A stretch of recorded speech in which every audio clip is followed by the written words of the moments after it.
Overseas, the unrest continues in Venezuela by the country's opposition with protests across the country. The Supreme Court is scaling back the takeover of the National Assembly. Local 10 News reporter Cody Weddle has been monitoring the situation.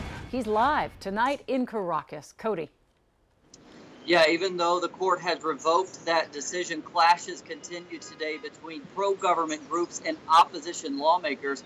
And I want to warn you, some of that video is graphic.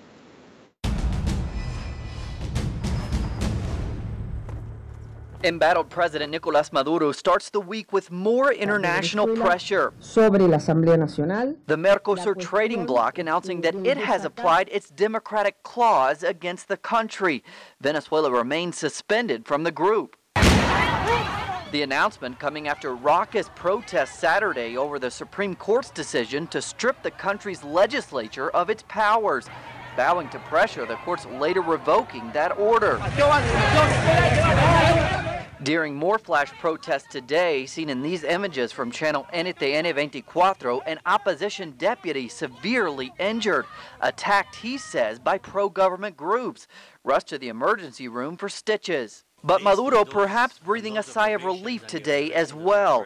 Another meeting of the Organization of American States abruptly canceled today thanks to ally Bolivia. Casa para todos. Also, the left-wing party and Venezuelan ally prevailing in a tight election in Ecuador, avoiding further isolation for Caracas. Ecuadorians in Venezuela voting at 3 locations. Today, diplomat and university professor Dr. Gerson Rebanales saying the government was worried about the Ecuadorian elections. The loss of another ally within UNASUR or the OAS would have been quite costly for the viability and credibility of the government, he says. For more protests tomorrow, the government also announcing that it will as well mobilize its supporters, meaning we could see more of those clashes. Live in Caracas, I'm Cody Weddle, Local 10 News.